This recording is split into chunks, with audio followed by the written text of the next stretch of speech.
I decided to do a guarantee. So someone made Pokemon Fire. 1 in every 8,000. I've modded Pokemon Shining Pearl. What did I say, Brayden? What did I say? Who is this? What did I say?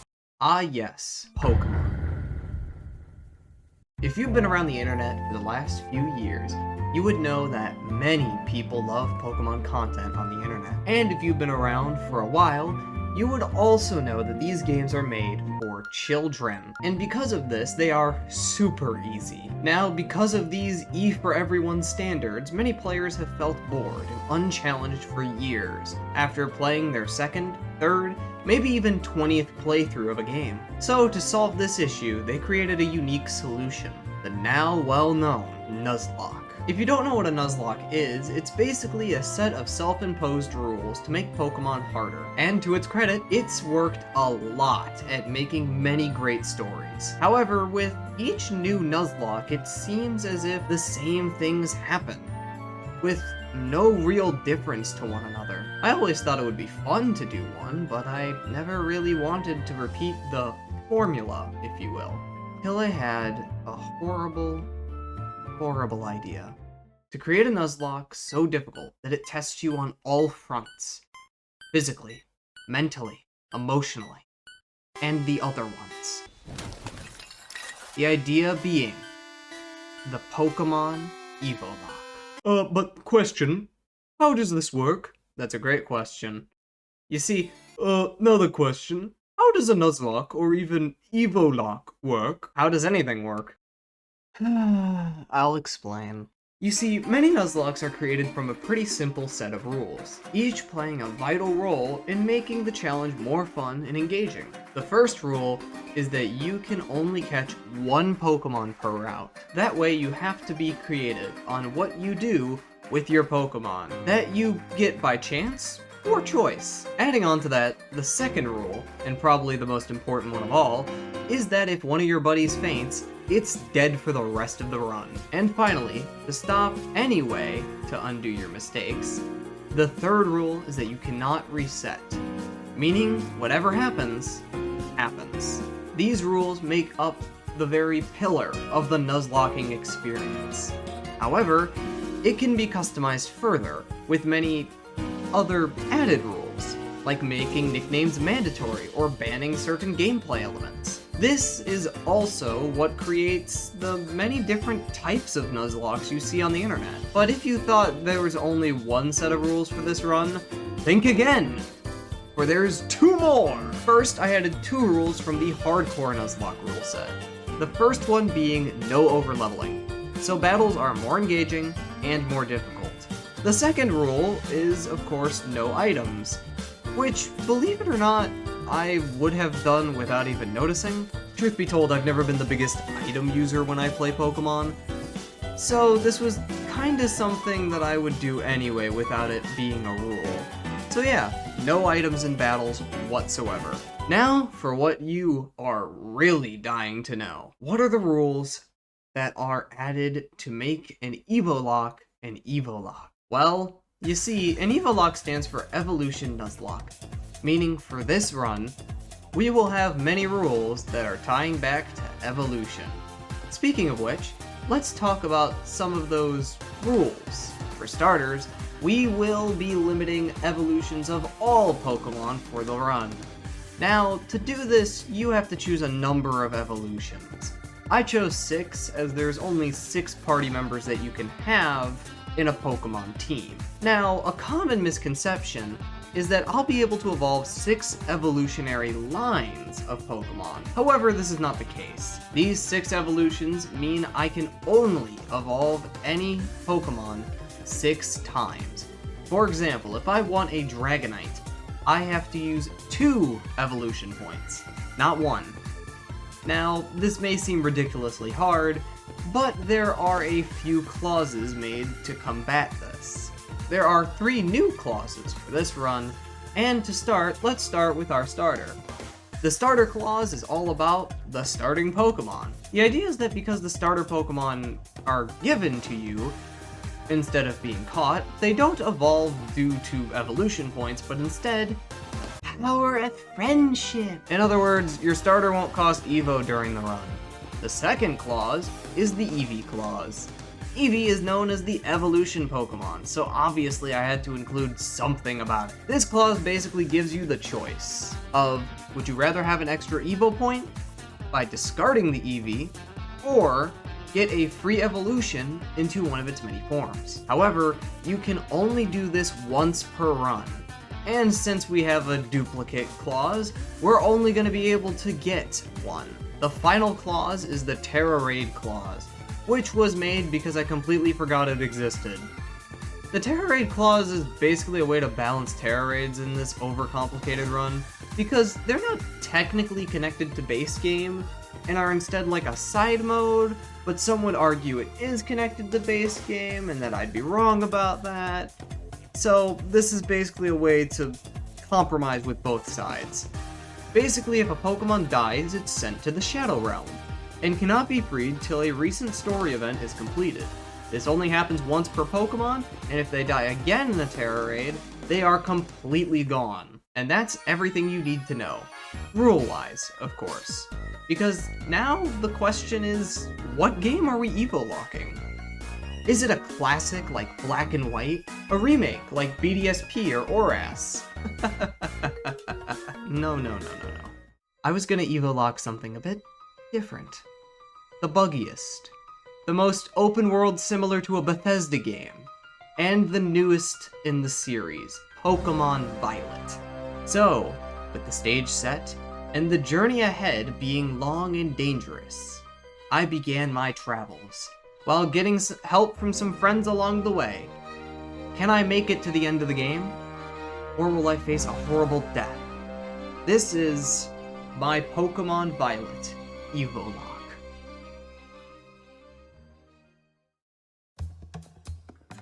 So after a long cutscene of exposition, we were plopped into our little home in the Paldea region, which I now apparently live in. Now, if you know anything about Pokemon Scarlet and Violet, you know the tutorial is really long, clocking in at over 3 hours if you talk to everything and everyone, and basically it's really tiring. But it will be fine, as long as we keep everything moving smooth.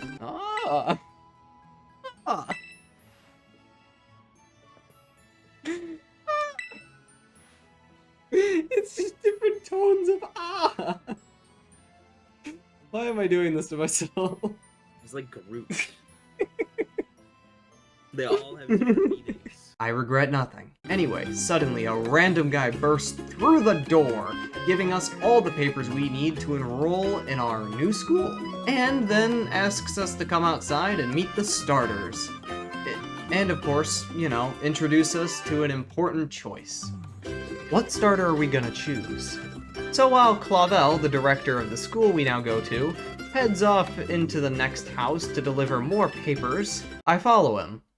Because I know who I'm already choosing. It's Fuecoco. It's Fuecoco. Let me explain. You see, Fuecoco is one of the best and most broken starter Pokemon to date for many reasons. You see, normally Fuecoco can't do much in its base form. It's really only good against 2 gyms, and the first 2 gyms, mind you, and really nothing else. However, once you start to evolve this little guy, he becomes a monster. Suddenly, Fuecoco can go from taking down 3 gyms no problem to over half with type advantages due to its secondary typing, Ghost. Not only that, but it also has a signature move that boosts special attack every turn it's used. And it is also a sound-based move, so you can boost it even more using Throat Spray. So the point is, this starter is a menace to the gyms. Everything else not so much. But, still, to me, I consider this starter a monster on the battlefield. So I picked up the little guy and named him Coca-Cola. And then, without a second to lose, Nemona, our newly met neighbor, challenges us to a battle after acquiring her own starter. So, even though I didn't want to, I headed down to the beach for a duel. Achoo! Sorry, I had the sniffles. What did I miss? So after that small scuffle, I met up with my mother, got a sandwich, and Nemona whisked me away again to learn how to catch a Pokemon, even though I already know how. And I've known for a while. but nonetheless, she motioned me forth to catch a Lechonk, who I caught first try and named Leonard Skin. Don't ask, I don't want to know either. And from there, we headed off to accidentally fall off a cliff. It's okay though, I have plot armor. However, I did find this lizard, who I fed my sandwich, and then went into a cave with. 5 seconds later, we're jumped by a Houndoom, and whisked away back out of the cave because the lizard is also a robot. And then we meet up at the lighthouse because more plot. We then meet Shulk Arvin Xenoblade, who decides to battle us, lose, give us the lizard called Miraidon's Pokeball, and leave. Then we finally get on our way to school. And the main plot, right? Right? Right? Wrong! It's only been, well, an hour. And it hasn't been 2 hours yet, or 3 hours! So after catching a little whooper named Claude, we get peer pressured into more battling from Nemona. Why? Who then gets her butt whooped because we chose the better starter. She then decides to cheat, only to forget that we have Claude, a ground type who's so cool that his name is Claude. And her Pokemon, which she had newly acquired, only has one move, and it's electric type. So Claude does the most logical action. Spit on it. From here we finally get to the academy. Except we have to fight a bunch of troublemakers. So we do that, Nemona gives us the device she tried to use to cheat and win, and then we beat up some, you know, troubled teens. Way to go, Pokemon. And after a hell of a lot more dialogue and over 20 different unnecessary monologues, we're done with the tutorial and can finally adventure through Paldea. Of course, after we get our 3 main quests from our 3 main protagonists alongside us. That being Arvin's quest to reenact Attack on Titan, Nemona's quest of wanting us to become champion, and the mysterious Cassiopeia's quest of wanting us to beat up more troubled teens. So, without a moment to lose, off to adventure with a robotic lizard, a fiery Coca-Cola, Leonard, and Claude.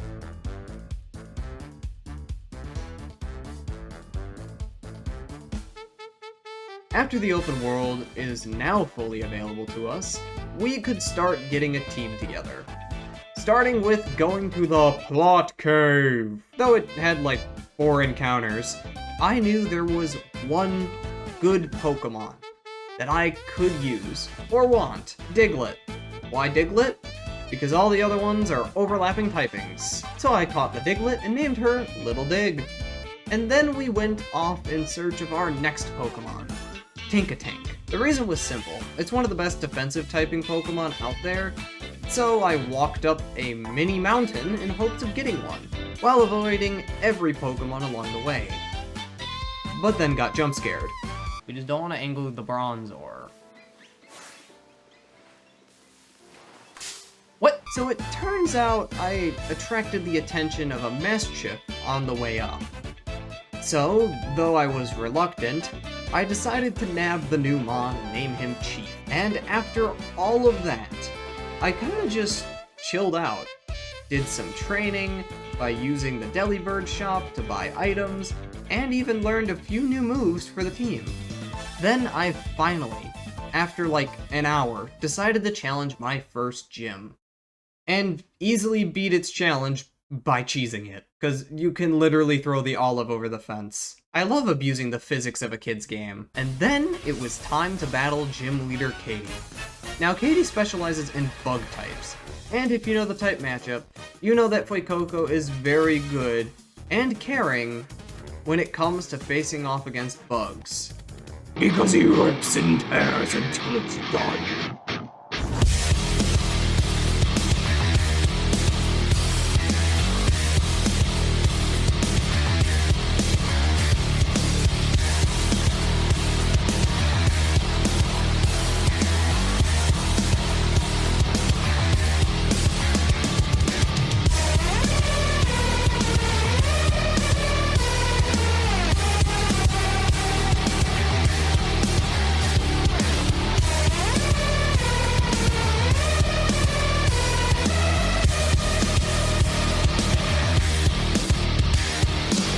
And with that, our first gym badge was collected. And we moved on to our next task.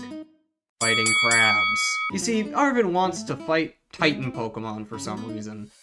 I still don't know why, and because of this, we need to go to South Providence 3 to find it. Along the way, we got to collect an encounter, which would be Nikki the Nakalai. And from there, we did some simple training to once again build up our team. Now, for this battle, we knew that Claude would pretty much sweep anything he touched. So, as we walked up to our first Titan, I knew we would do just fine. After all, even though all of his moves but Mudshot were basically useless, I also gave him a berry. With some simple predictions, we were able to beat the crab easily. However, its second phase would cause trouble. However, to my luck, Arvin gets bullied by the crab, out of all people, allowing us to do massive damage. And then of course, Arvin gets his revenge and finishes the beast off. And from there, our first Titan battle is won, allowing us to eat a cool sandwich, feed our bike something he's probably allergic to, and move forth to the grass-type gym.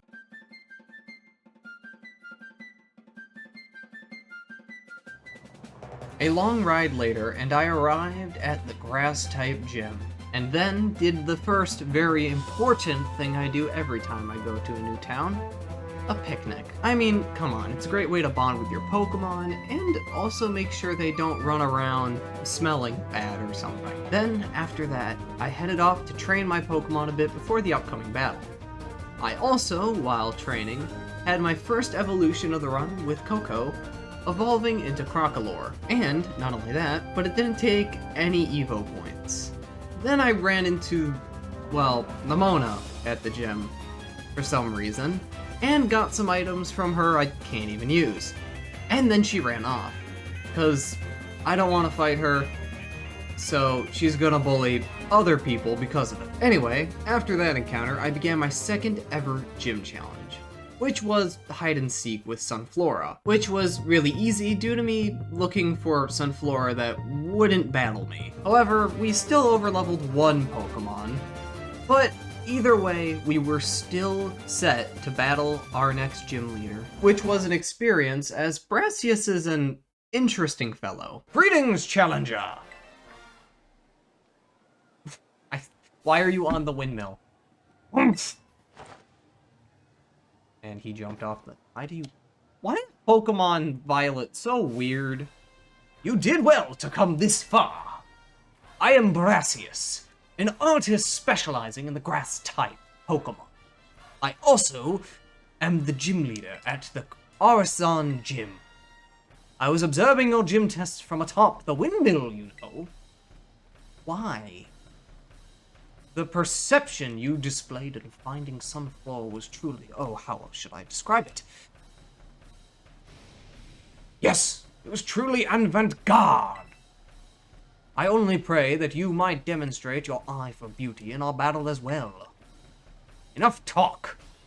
We must begin creating our collaborative work of art. Challenge me if you dare, boy. I trust you already. It is time for our masterpiece to take shape. Now, Brassius, just like the previous gym leader, only uses 3 Pokemon. Leading off with Pedital. Now, Pedital is not too strong against us, having only 2 moves at its disposal that are both grass, being Sleeping Powder and Mega Drain, meaning we can use Incinerate and easily take out the little gal without a problem. He then chooses to throw out a Smoliv, which is yet another easy elimination, as we Terastallize, giving us a boost to kill it extra quick, and allowing us to prepare for his last Pokemon, Sudowoodo. However, Brassius forgot one thing. He should have kept Sudowoodo a rock type, as Terastallizing it allowed us to hit Sudowoodo for super effective damage, leaving its ability sturdy to allow it to live. But sadly, Brassius did not use the super effective move Rock Throw, and instead used a Trailblaze, allowing us to get the elimination the following turn, winning my second gym badge. I then, after taking a photo, got held up by this guy. Pardon me, would you be running I've been hearing so much about? Namona had mentioned there was a promising new face in the academy, yes indeed. Oh, but I do apologize, I don't mean to startle you by addressing you so suddenly. My name is Hazel. I'm one of the Elite Four of the Pokemon League. I also teach art class at the academy. So yeah, that was an experience. But anyway, with our next badge, more encounters were coming our way. Starting with a East Providence 1 encounter, which took a while due to me being very conflicted on who to catch. I also couldn't find anywhere I wanted to catch my next little buddy, Pikachu, which took me 38 minutes to find and catch. I also gained access to the Electric-type gym's Pokemon Center after jumping over a river. Yes, this is possible somehow. After that, I went Pokemon hunting, and also encountered another one of our very important encounters, Bagon, who I then named Bogard. After that, we did a little more training, and even evolved Claude into Clodsire, one of my personal favorite Pokemon of this generation. But after that little detour, it was once again time to battle yet another fearsome foe. Bird up! Now this battle would have been pretty risky due to the Titan having a lot of coverage against our team type-wise. However, I had the upper hand. We had a rock Pokemon with a rock Terra type that can throw rocks. We really rocked that fight, except there was a second phase. Lucky for me, I could make my rock a rock Terra type, so once again I hit it for massive damage and knocked it out with my silly little rocks. And then of course it fell out of the sky with Nikki's help.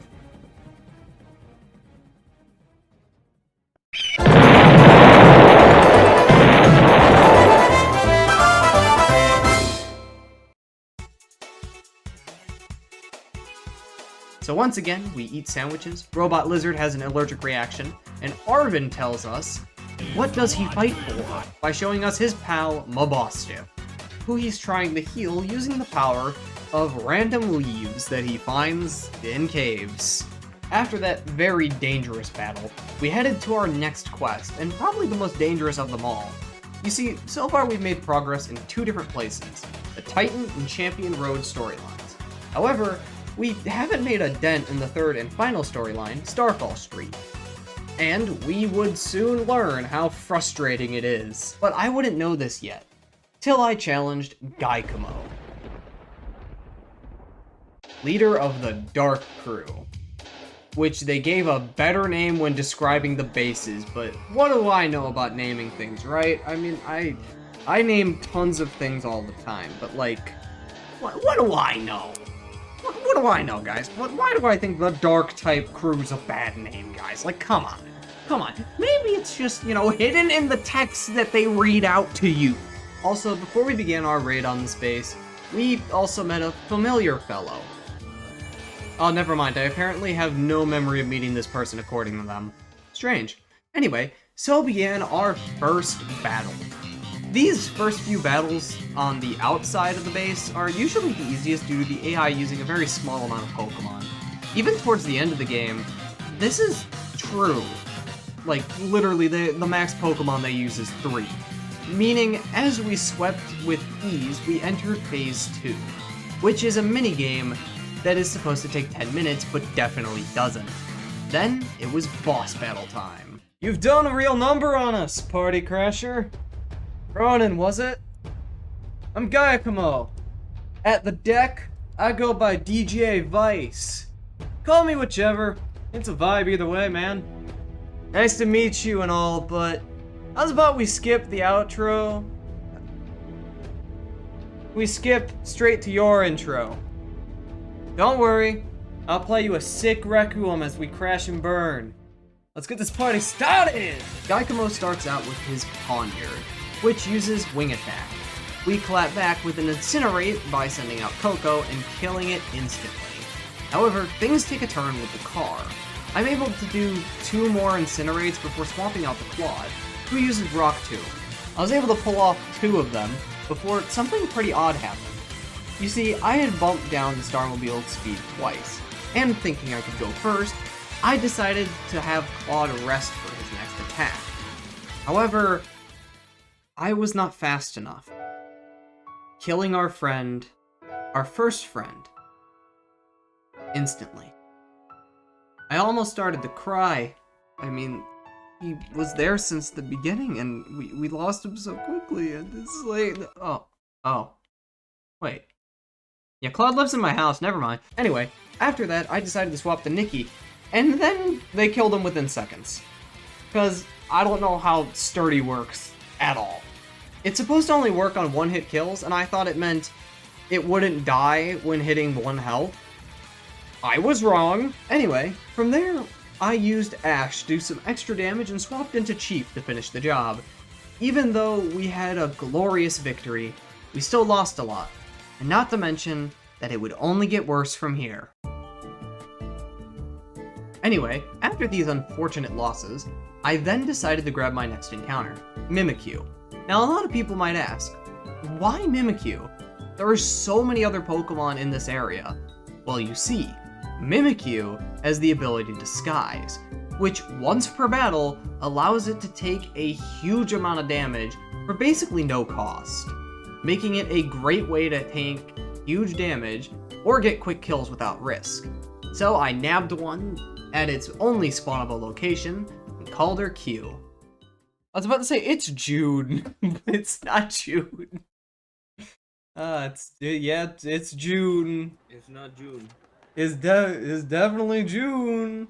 By the way, this is my cousin, and it was definitely not June when this was recorded.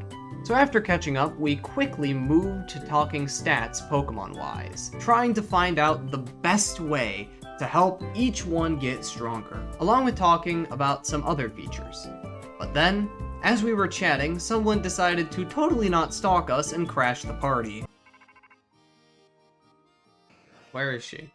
She gonna drop from the ceiling? Hey Ronan, it's me! No, don't you dare come out of the ceiling like Kool-Aid Man. How's the gym journey? Which one are you going for now? Wait, seriously? I'm close by, hang on, I'll come in and say hi. No, stop! Invasion of privacy. I didn't even say where I was. She just looked around and saw the man behind me and was like, oh, I know where that is. That is terrifying. I swear. Do you think Nomona's the type of person to, like, wear a casual character's outfit to blend into the background, and that's how you never see her walking into a gym? That's how we get these... I saw her go into the gym.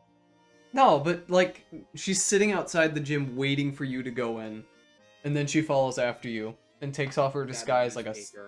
Yeah. Like a Scooby-Doo villain. She just... It was me all along! So yeah, we're forced to battle her. Yee! She started by sending out Rockruff, which used Rock Throw. Sadly, the attack did basically nothing, and then we hit him with a big attack. Then they said they were going to throw out Palmy, which, looking over its moves, seems pretty weak, and also had Dig for some reason, even though this battlefield is like above the ocean, so I don't know how that works. Because of this, I sent out Little Dig, and Sucker Punched it for a lot of damage. But then they used Dig, which we combated with Mud Slap, and then landed another Sucker Punch to finish it off. Then it was time for her trump card, so she threw out her starter, and we one-shotted in seconds. So overall, easy fight. Next, after that gruesome fight, we went backpacking, and we drove all the way to the water-type gym, while trying not to get into any battles, to waste any encounters, and collect a few TMs. Then we went over to the Team Dark base and performed a glitch on accident before heading down to Larry's gym. Now, you're probably wondering why we're heading over here, and the answer is items. You see, the reason I'm going all over the place is due to there being many items that you can find around the map. And because of my efforts, I got free leftovers, before they're even unlockable in the Delibird shops. Which is one of the best items in Pokemon, because it heals you at the end of every turn. So grabbing it would help our efforts a lot. And after a ton of training, we headed back to the gym to challenge the gym test, which was a good old game of hide and go seek. with Clavel. Which was, how do I put this? Strange. It was a strange time. Ah, quick, find him! He's right there. Wait. What? Why did his face go so low poly? He was found so quickly, his face went down in quality. So after battling some trainers and having some... Every second you're not running, I'm only getting closer. Interesting moments, we finished the gym challenge with flying colors. However, there was just one issue. We had overleveled our Pokemon a little bit, meaning Coca-Cola would have to sit this battle out.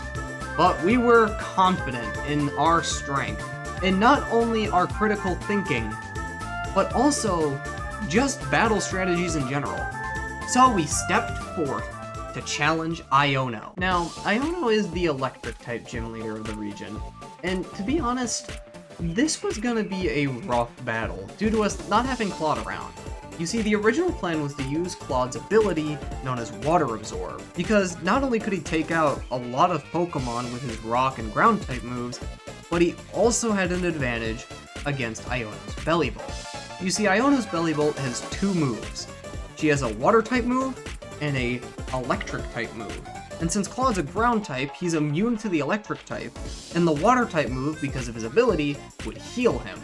But we don't have Claude anymore, sadly. We all know why. So our new plan was to Sand Attack the bird, so we could do setups. However, Wattrel almost kills Little Dig, so we have a decision to make. How do we fix this? Well, we debated for a while whether we wanted to kill the Wattrel or keep using Little Dig with Sand Attack and hopefully not get hit. However, we went with the third option, Q. You see, our idea was to turn Q into a Naruto character by using Shadow Clone Jutsu. Though during the 6 double teams, we did get paralyzed. However, this didn't stop us, as we continued to gain strength with bulk ups. I mean, even after getting a beating from this Wattrel several times, Q was still standing, meaning that after bulking all the way up, it destroyed Wattrel, and got a crit. Next, Iono sent out Belly Bolt, which in 2 hits was sent packing yet again, showing just how strong we were. She then sent out Luxio, trying to calm the situation with Swift Justice. Using an Intimidate and a Swift Spark, they tried their hardest to kill Q, but lucky me, Q has still 14 bulk ups left. So she just got more buff to combat these simple attacks, and then with a Shadow Sneak, threw Luxio into next Tuesday. With that, Iono was down to her last Pokemon, Miss Magius. Now, Miss Magius is usually a run killer due to its ability Levitate, making it immune to ground-type attacks. And because of its Terra Electric, it basically is immune to ground types entirely. But we have Q and a Fairy Terra type, so we're gonna be okay. Used Hex, okay, but we're too fast. But we're too fast! That's the only thing I'm worried about is if they hit their Hex really, really bad. No, we got this. Oh my god, that did, like, little to nothing. You wanna just keep doing that? Nah, go Shadow Sneak. Yeah, that's what I was thinking. Because it's a physical attack, so the benefit from the attacks. And with that, Iono was defeated. Claiming our 3rd gym badge, we could now have Pokemon up to level 35 do as we ask, and along with that, we got some encouraging words from Iono. If anyone of you found out our electrifying battle to be shocking, go smash that subscribe button. You heard it here, folks. You heard it here, folks. Give me money. Now, after all that, we of course reappear in the gym building, only to be met by another figure, who we don't know. Their name is Gita, and they want to say many things about how intrigued they are about my work. However, they quickly got busy, so they made an excuse to leave. Because she has a job. Anyway, after that encounter, we did some simple stuff. Mainly catch ourselves a Finizen, who we called Vinland. call... What should we call Finizen? You haven't named somebody in a while. You can name him what you want. Hmm.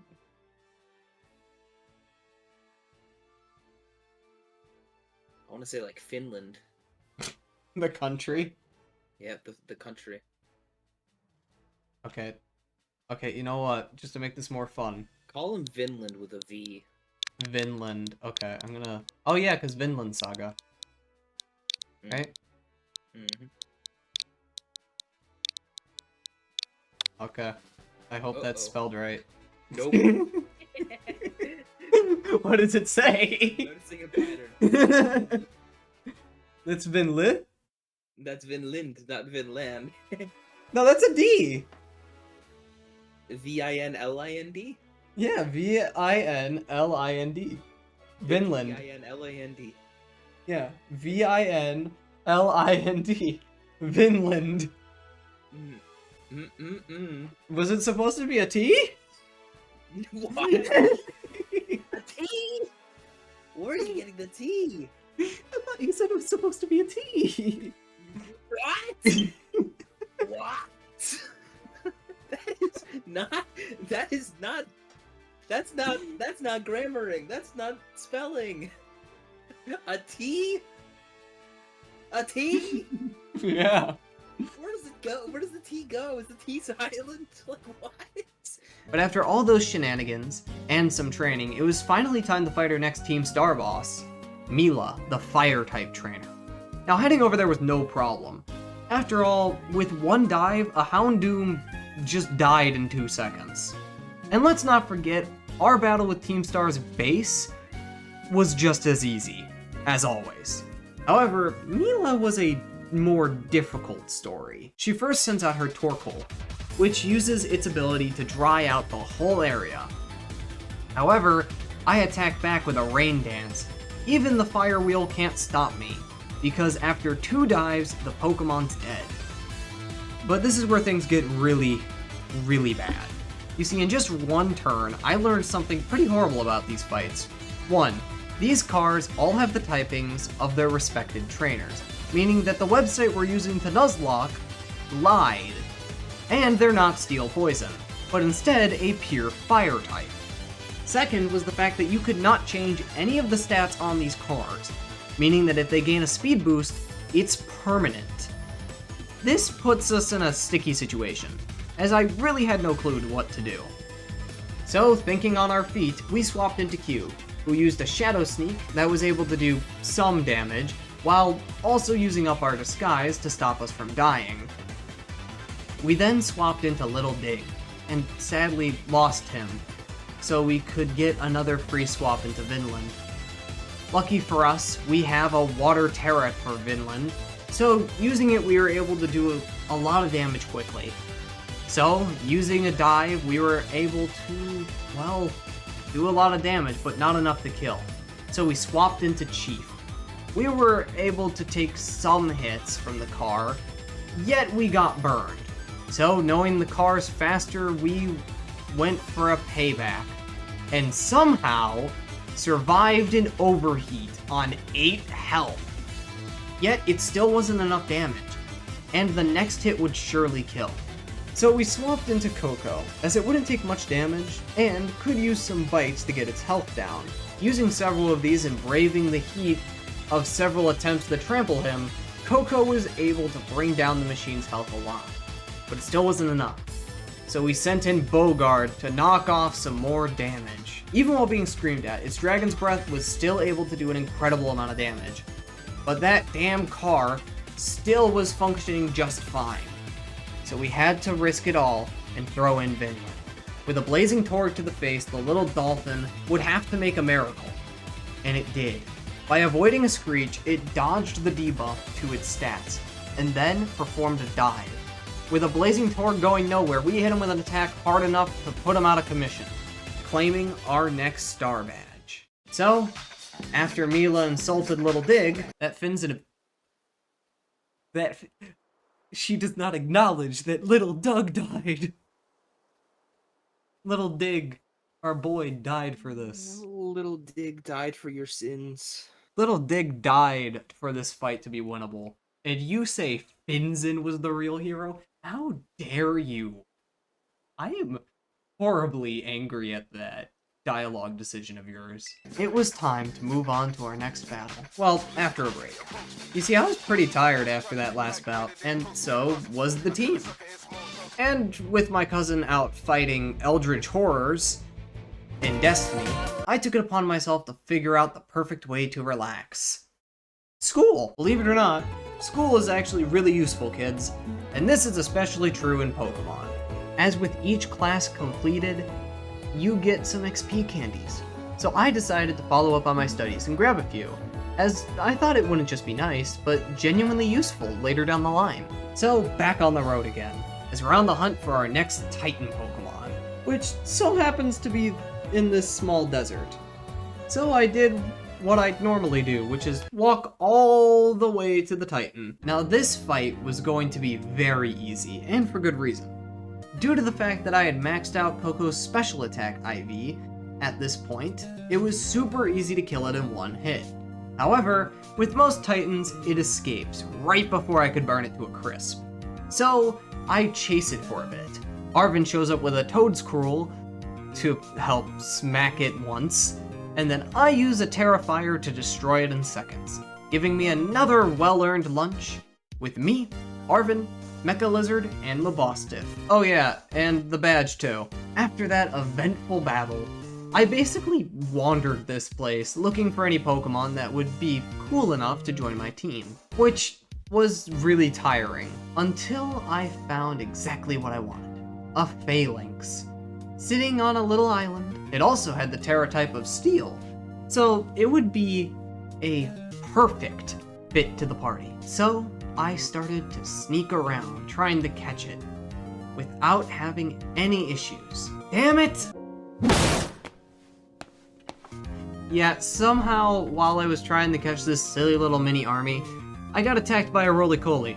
So even though I didn't want to, I caught it, and named it Azza, because I knew I never was going to use it. After that kerfuffle, I headed down to the water gym to complete its gym challenge, which involved giving Walter Blues Clues his wallet back. But of course, my good deeds have to be thought of as an annoyance, which throws me into an unexpected battle. Because of this, my first Pokemon thrown out was Coco, who I switched to Skid, seeing that this was a water-type Pokemon. I take a few hits pretty easily, and I'm able to use a Razor Leaf twice to kill it. Then I swap over to Q to finish the other Pokemon and win the battle, with a few Shadow Sneaks. So after that fight, I mainly did two things.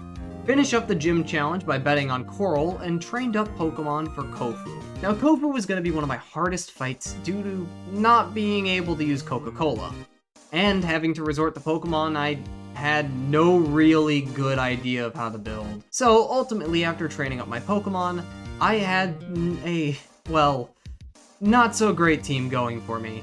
The team being made up of Ash the Pikachu, with a magnet to increase its electric power on the battlefield, Q the Mimikyu, who was using leftovers as a way to self-heal, Vinland the Finzen with its mystic waters, Bogard the Bagon wearing some pretty fancy and wise glasses, Skid the Skiddo using his sunflower seed, and finally Chief and his workout bandana. Together, this team would be the team that would challenge Kofu's water-type gym. And of course, after meeting Raika, who probably is one of my favorite characters, no, I'm not simping, and then after a lovely conversation, it was time to battle Kofu. Kofu starts out by using a Veluza, while I send out Ash. I start the battle off by using an Electro Ball to hit for some massive damage on Veluza, though it attacks back with a powerful Aqua Cutter. However, we are perfectly fine, so I use another Electro Ball to get the kill. From there, Kofu sends out Wugtrio, and I swap into Skid. Of course, 3 heads are considered better than 1, so all 3 go for a headbutt to do a little damage. This allows Skid to strike stronger than ever, with a Razor Leaf, knocking them all out in a single burst. At this point, I was feeling pretty confident, so I decided to throw in Q for the next job. But little did I know how powerful Kofu's last Pokemon Crabominable would be. I started the final phase of the match with Q using a Trailblaze due to the mighty Snow Crab being a water type now. It was able to do a decent amount of damage with one strike. However, the now water-type crab struck back with a mighty crab hammer, which did nothing due to Q's unactivated disguise, but from there I attacked again with another Trailblaze in hopes of getting a little more damage after healing from my leftovers. However, this proved useless, as it still didn't do enough damage. And with another crab hammer striking me yet again, I'd have to switch or risk Q's life. So I sent in Vinland to hopefully take some damage and dish out a little more to this crabby little crab. The second Crabominable saw this dolphin, it hit it with a mighty crab hammer, and then tried to follow up the strike with a slam to the ground, yet missed due to its smooth moves. And then quickly hit Crabominable with some acrobatics for some easy damage. I then once again told Vinland to do some more acrobatics for some extra damage, only this time, Crabominable did not miss and slammed him to the ground. I was pretty shocked of how much damage Touhou was dishing out at this point, so I had to start thinking who to swap into. After much debate, I threw in Chief to hopefully do some super quick damage, but the second he arrived, Crabominable used a rock that with one punch smashed right in the face of Chief, quickly lowering his health very, very low. I was shocked. At this moment, I knew that there was nothing I can do. Even though Chief was faster due to the debuffs Crabominable had gained, it would still not be enough to stop him. I realized what was happening. I didn't have another choice. I'd either risk another teammate's health, or have Chief deal big damage at the cost of its life. Before I did anything, I simply looked at him as he faced me. Knowing that I'd, well, have to lose another Pokemon was breaking me inside. I simply said I'm sorry. I think I'm gonna have to sacrifice Chief. Because we need that grass type in here to kill it. Purple Seed. Skid is probably the only Pokemon that could do that. Because it has a higher speed. Unless this Thunder Fang works. Roll my dice! Nice shot!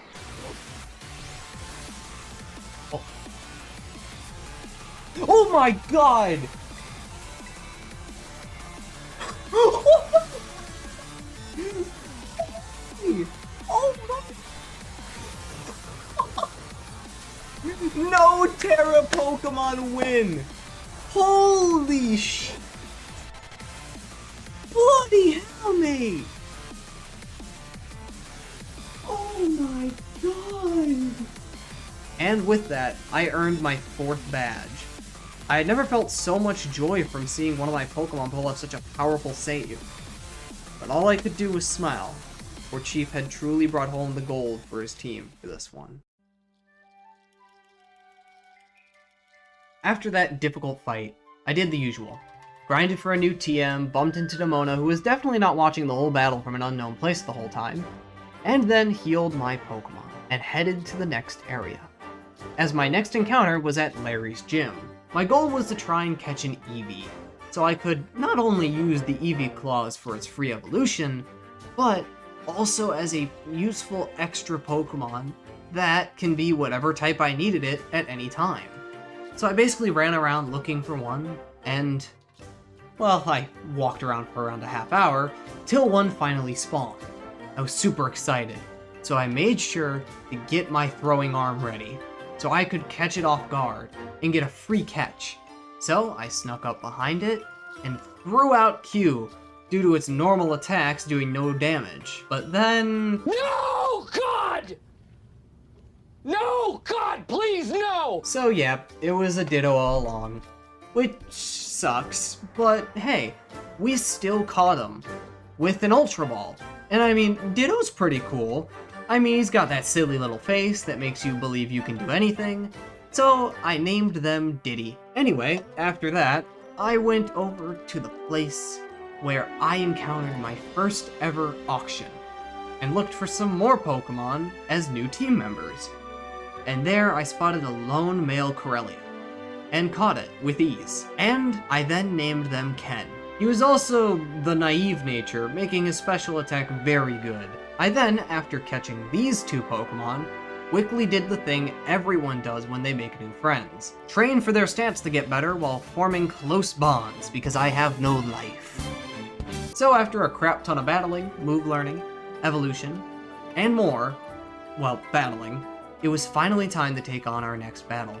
And my cousin had returned from his big Eldritch God hunt. However, it would not be a fun adventure, but rather a more dangerous one, as we needed to raid another Team Star base. When arriving at the base, I noticed that Clive was just standing out in the woods, seemingly keeping an eye on something or someone. So I approached him to see what was going on. What are you doing here? We're just here for Pawniard. Hey, Ronan, it's me, Clive, see?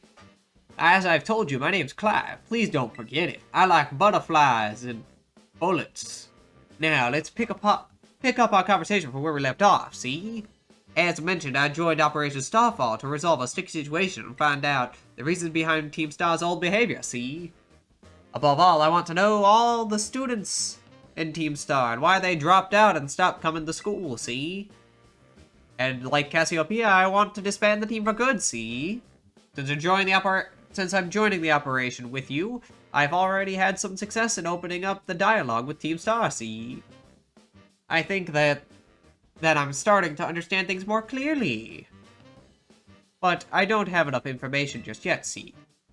That's why I want to speak with the students from Team Star's other squads. If you intend to take on another base, know that you can count on me for backup. Till then, I'll see you around. Make some, like... Do you ever think that when Clyde just walks away into the non-existent future, or, like, wherever he goes, he just kind of, like, makes small, like, bird sounds or something? That seems like a very... That tree right there. Wait, really? No. That seems like a very Clyde thing to do. I was kind of convinced. It would be a very Clive thing to do. Now, after that grand conversation, I decided the next thing to do would be to get an encounter in this area, which would be difficult. You see, I wanted to get a Pawniard, due to, well, one of his types being Steel. However, its spawns were not only confusing, but rare.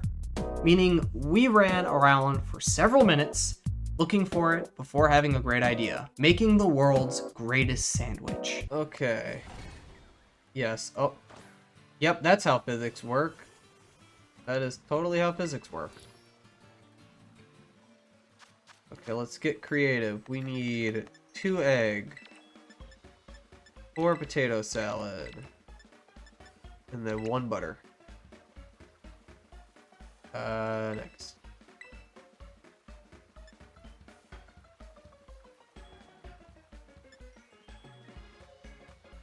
I don't know what picks do. Are those like buffs or something? I don't know. You know what? We'll put the one that looks like a piercing on it. Butter. Potato salad. 3 potato salad? No, 4 actually. You lose potato salad. I know. It fell off. Sandwich.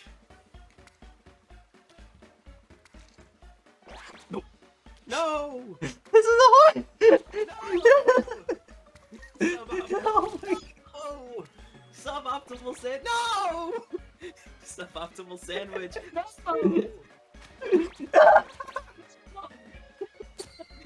Open face sandwich.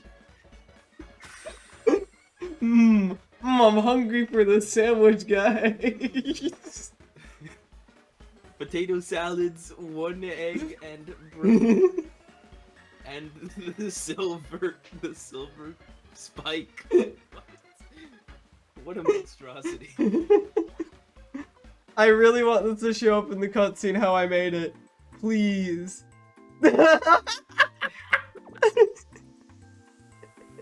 Yummy sandwich. Mmm, yummy. About the sandwiches tasting good? And if for people, I don't think it is. Tasty It was meant for it. That was amazing in all the wrong ways. That's why sandwiches are just the stupidest mechanic. Oh, look, a pawn here! We are a higher level, so we do have the catch rate. And yeah! First try! Dying. What do we name him? You know what? I think we should name him the best name possible. And it's not gonna be egg salad. I'm gonna call him Puan. Pune? Pune. Pune? What would you name him? What would you name him? You haven't named a Pokemon in a while since we last spoke. You should name him something. What do you want to name him? Oh my god, wait, you know we were just making Naruto jokes, right? Yeah. Can we fit Sasuke on a 12-letter bar? We can fit Sasuke. I was gonna say, the King of Edge, Sasuke. Yeah, we need the right Sasuke. Okay, how do you spell Sasuke? So after that amazing moment of stupidity, we leveled up our team a bit and then headed down to the gates to battle the next Team Starbase. After we ran some more errands, as we wanted to get another Pokemon. This time we wanted to catch a Zorora. But to do that we would need to make another sandwich. Which was quite the adventure. Because while getting ingredients, we make, well, some pretty silly jokes about everyone's favorite restaurant. I'm trying to think of some way to connect the McRib to the happiness sandwich, but I'm not thinking of anything. I swear, that would be really funny though. The McRib is back. No, have you seen that one video where it's Norman Osborn's obsessed with the McRib? Have you seen that? I remember seeing one about his son getting Burger King instead of McDonald's. I remember that one.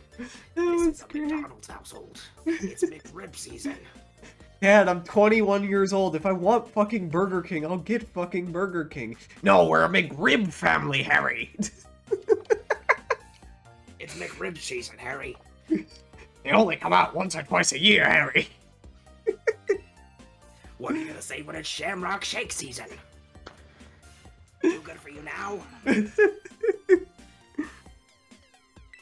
Harry, we're a McRib family and we're a McShamrock Shakes family. We're gonna be in the toilet all times of the year. If we eat Burger King, It's a time-honored tradition. we are in the toilet at specific dates, Harry. Honor your family. Howard. It's like when he's putting the mask away in the garbage can Oh my god. after he teleports through. Oh god. Just imagine No Way Home where it's like, no, I'm not going back to the McRib. No. He puts the mask on like one of the mobile kiosk things at McDonald's, and as he's walking out the door, it's screaming, "Howard! Oh It's my. McRib season! Get back This here!" is becoming too meta. It just makes sense. It does, but it's so funny. So we need 2 herbed sausage. Where do we get 2 herbed sausage? I don't I'm know. not- I don't know. Where do you get 2 herbed sausage? Because they're not in these stores.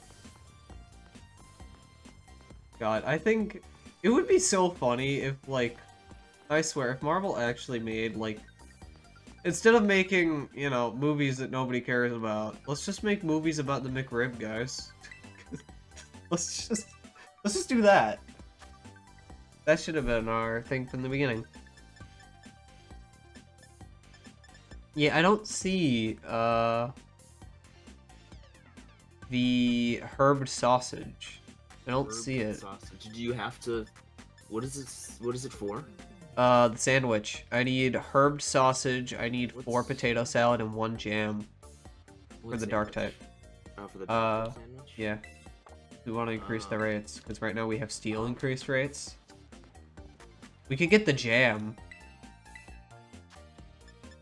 You might as well buy one of every ingredient. Oh, but if I do, then Norman's gonna be like, Yogurt! Oh. Yogurt! We're not a yogurt family, Harry! Olive oil! So after that, we finally made ourselves a Dark-type sandwich, called Azalea, and named it Etho.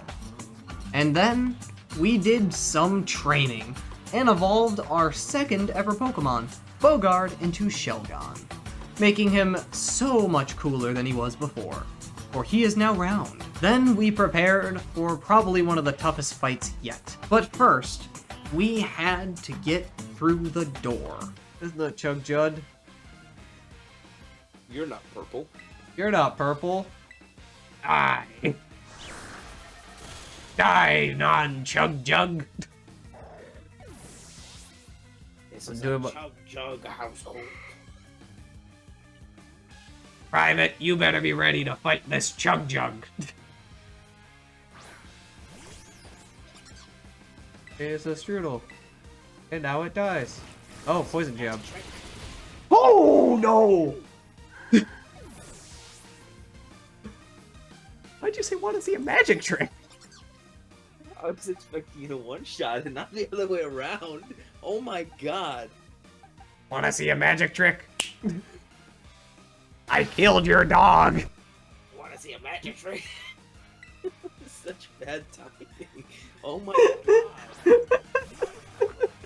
Well, I guess that made the decision for us. We're not bringing it in. So yeah, we lost Ken. Somehow, I was not only shocked, but incredibly surprised that he had died so quickly. Because poison is neutral for him. And that was a one-hit KO. So, we had to come up with a backup plan, which was swapping him for Vinland. So we walked in, still having a party of 6 members to challenge this hell of a base, and beat up the trainers with ease, and then finally met Atticus. Now Atticus is a very powerful poison-type trainer, with a team comprised of a skunk tank, Muck, Reveroom, and his car. So to start off the battle, we almost got sucker punched, but we substituted to ignore the attack. We then sword stance 3 times and protected to not only fully heal, but also to max out our attack stat. So after beefing up Sasuke the Poniard, and also finding out that he's slower than the skunk tank, we go for a Metal Claw. Atticus tries to poison us, but Sasuke is really good at avoiding that because, well, he's steel. So we hit his first Pokemon for maximum damage, killing it. Next he sends in Reveroom, and since we didn't swap out due to his already amazing buffs, we decide that, well, we should give another attack a go. He breaks the substitute in 1 hit for some decent damage with a Metal Claw. However, while trying the setup again, we get hit for a lot of damage, stopping us from using it. So we swap into Coca-Cola, but a Bulldoze quickly puts him on half health. It took us a while to figure out what to do with Coco, as it could be eliminated no problem, but, well, it could also eliminate the enemy Pokemon no problem. However, I knew that Coco was special, and did as I normally do, gamble with fate.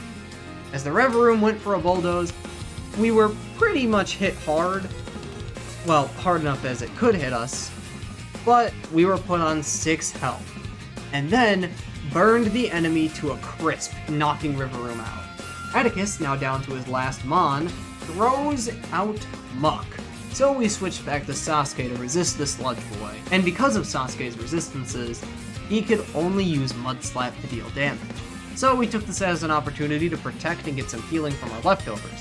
I then even went for a second protect, even though it was a bit risky and could fail. However, after making another substitute, it died very quickly due to a Mud Slap being super effective. Now worried, we both agreed to swap to Vinland, to tank a Mud Slap. Then we swapped back to Sasuke to heal him up, and we continued the swap between the two to lower the Mud Slap's PP, so we could buff Sasuke up. After a while of worrying if the Pokemon actually has infinite PP or not, we decided to do a substitute.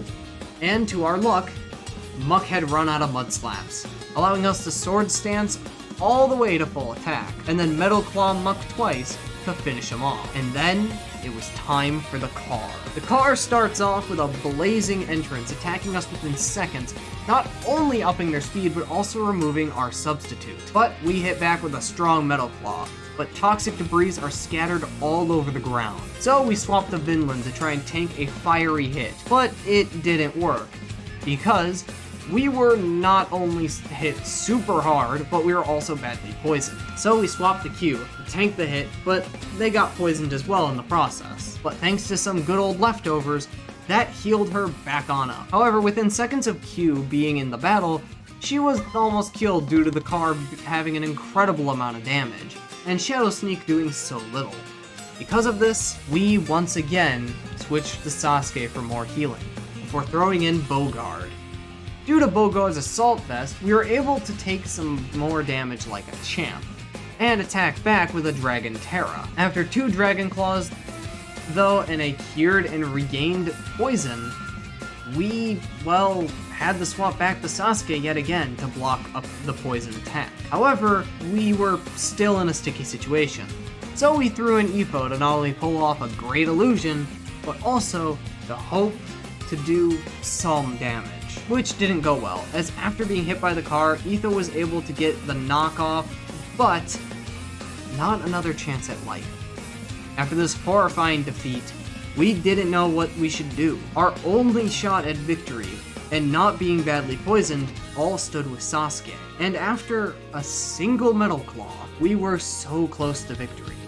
However, we also were on very low health due to the flame charges. So options were limited on if we should swap or do another Metal Claw.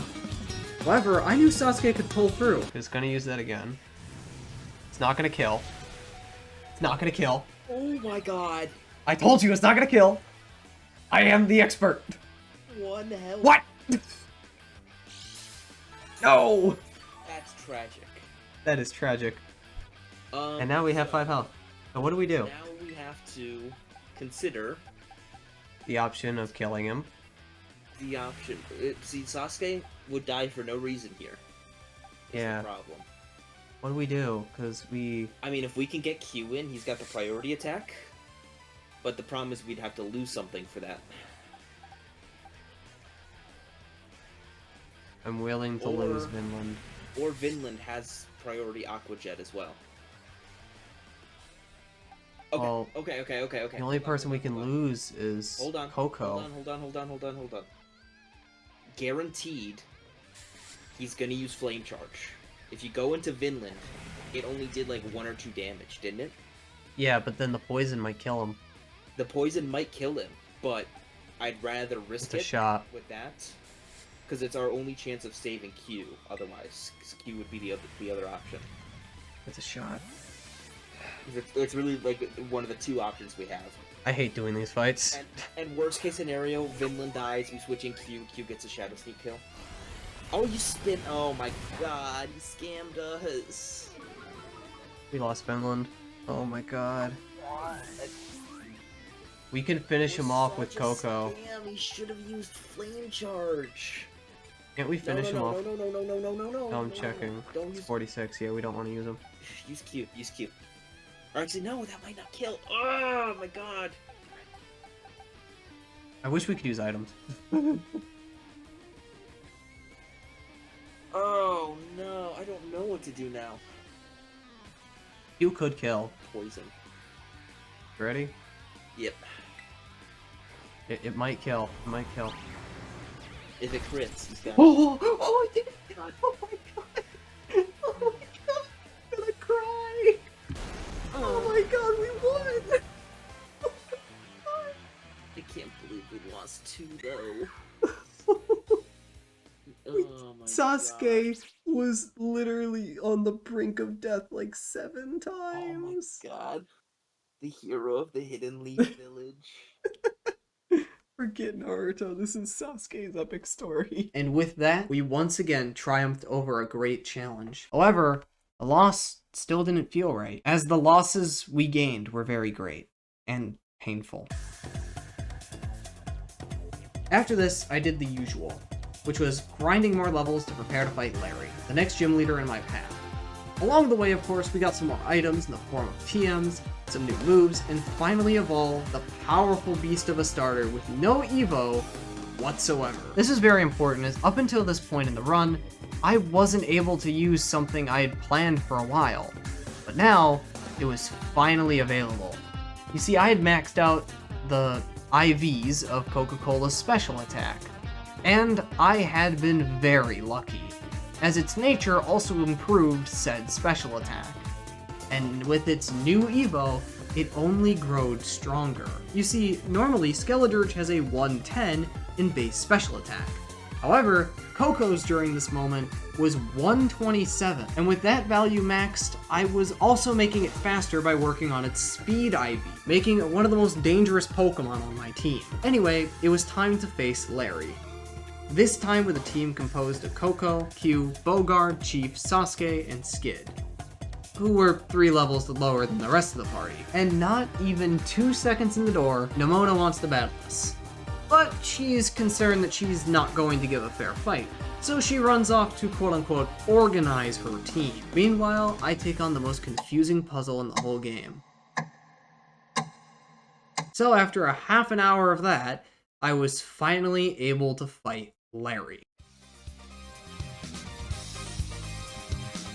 Now Larry's team, surprisingly, still has 3 Pokemon, like the other gym leaders before him for some reason. Which doesn't make much sense, but whatever, a free win for me. So we start off the battle with Q, and Larry sends out Komala. Now believe it or not, this is actually a really good matchup for me, because Larry can't do anything, because of Q's ghost typing. And setup moves, Larry can only have Komala use Yawn, which is great for us. Awful for him, but great for us. However, I quickly learned that this fight was, well, a little more difficult than we thought, as I quickly hit a roadblock. Q's only attacking move during this fight was Draining Kiss. So I threw in Coco, and because Coco has a secondary typing of Ghost, it continued to ignore every attack my way. Anyway, Coco within seconds started demolishing the field, and gaining 2 stat boosts and a 3rd before killing Komala. He then threw in his Dunsparce, which we wiped the floor within seconds and gained another stat boost. At this point, Larry only had 1 more Pokemon, Staraptor. However, the battle's not over yet, as Larry is cheered on by the crowd, but it didn't matter. It's getting hot in here. Claiming our 5th gym badge, after that great celebration, I headed out of the eatery and back towards the gym building, only to meet Gersha, who, at this point, I secretly believe is a robot. Anyway, she was observing yet again, and came to say some wise words. Another gym defeated. Well done. Raika informed me that there was an unusual trainer worth keeping an eye on. It seems she meant you. I guess as much. I had the pleasure of observing your last match. I was impressed by your fantastic skill you showed. If you manage to keep your momentum and achieve champion rank, I will be very interested in inviting you to the Pokemon League and... Oh god. Hey Ronan. Hey! I've got my team all picked out! It took her that long. And I saw you battling the gym leader. You just keep getting better. Yeah, so Nemona is back and ready to battle now as well. So even though I didn't want to, I don't know about everyone else here, I had the fighter. Oh, and Gita was there so we could dump exposition about the Pokemon League, and also watch a fight for some reason. But anyway, with that out of the way, it was time to start the fight. Now Nemona starts the battle by sending out Lycanroc. We send out Q. We start the battle with a bulk up to boost our defense and attack because, well, we have a disguise active right now. And Lycanroc uses Accelerock to break said disguise.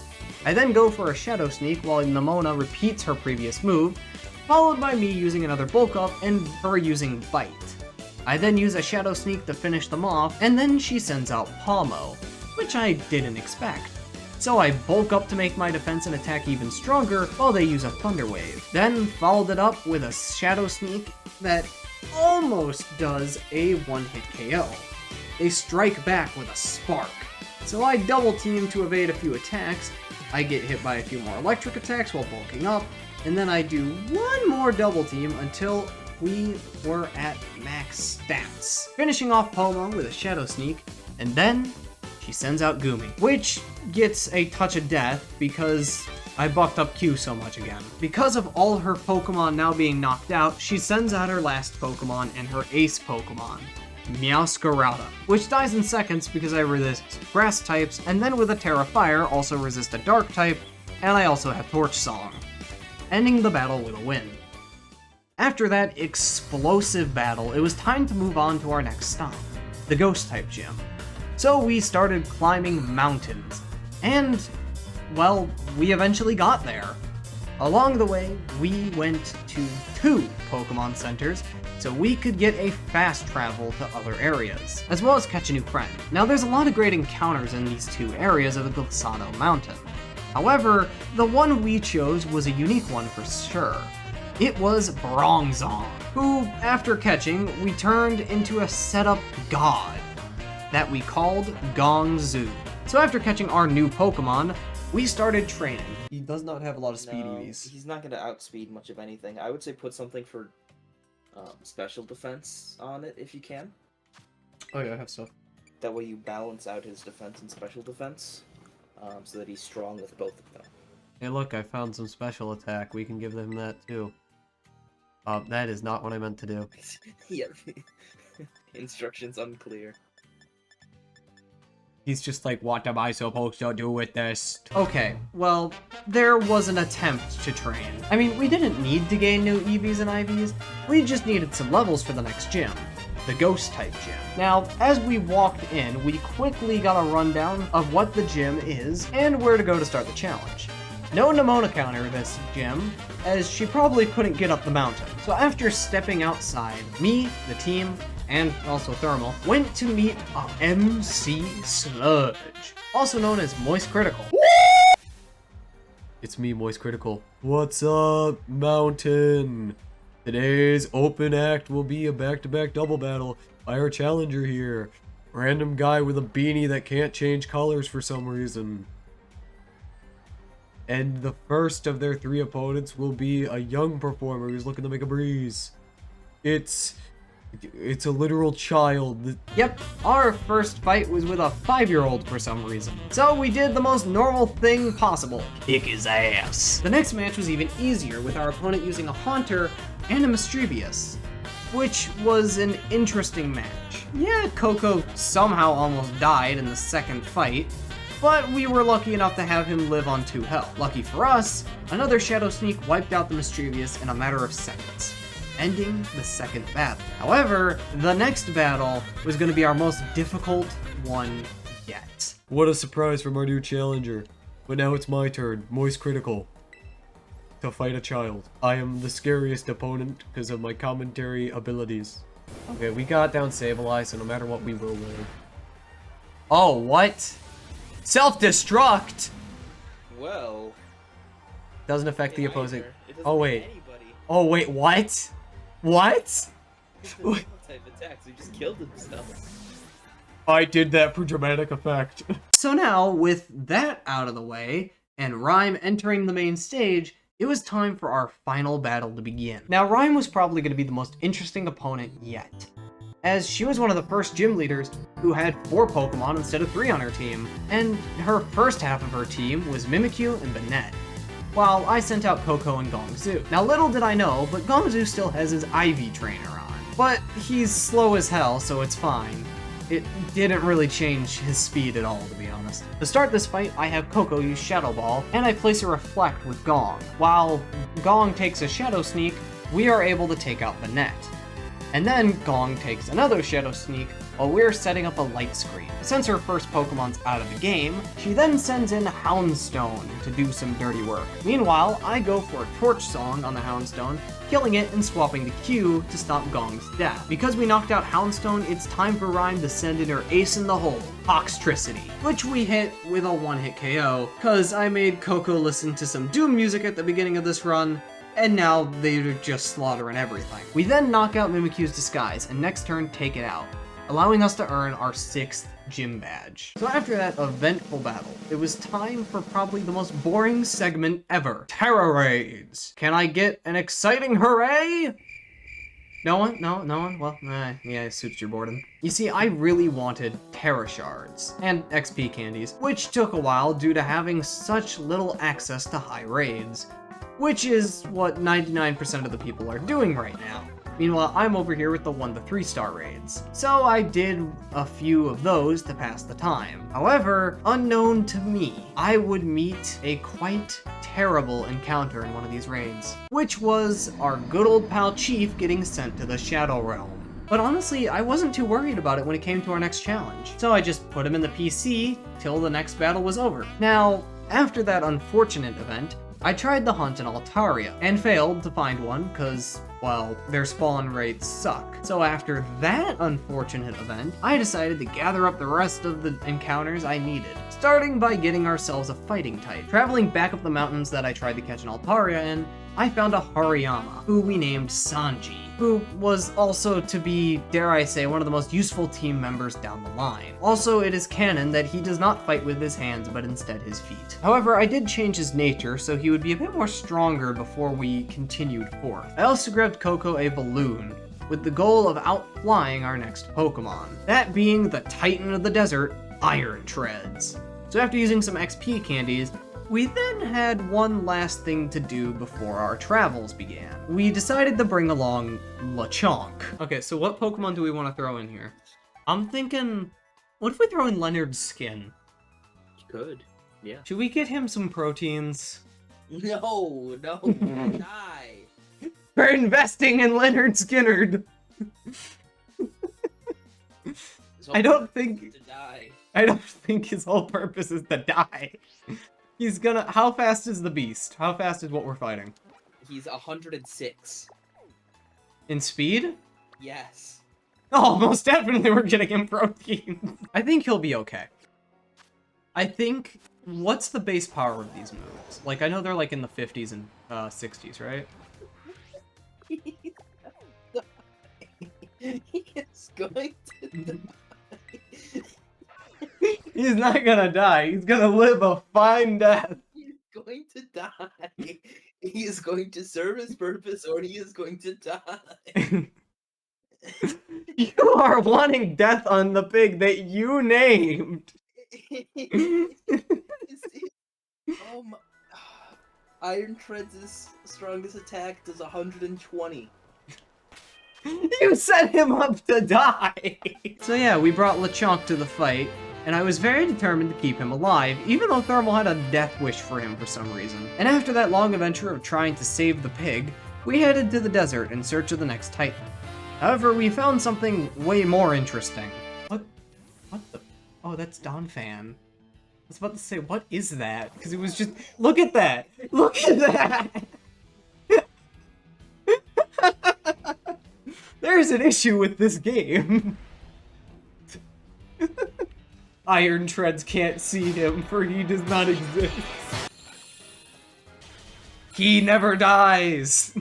So yeah, that fight was really easy, allowing us to get the next Titan badge and a cool lunch with Arvin before heading off to our next gym, the Psychic Gym. Now heading to the next gym was pretty easy, as the way was not that long of a ride from the nearby Pokemon Center. Now, after getting in the gym building, we once again collided with Nemona, where she once again wants us to battle. But this battle was pretty easy as we knocked her out with not only our strongest Pokemon in stats and levels, but also because Sanji and Bogart are just too good at their jobs. And we're not going to go over this fight because then I'd be repeating myself from the previous ones. However, it is after this fight that I ran into a problem. You see, at this stage of the game, a lot of our Pokemon fights have gotten very close to their level caps, meaning that if we were to overlevel some Pokemon on accident before the gym, we couldn't use them until the level cap was increased, which we did to 2 Pokemon.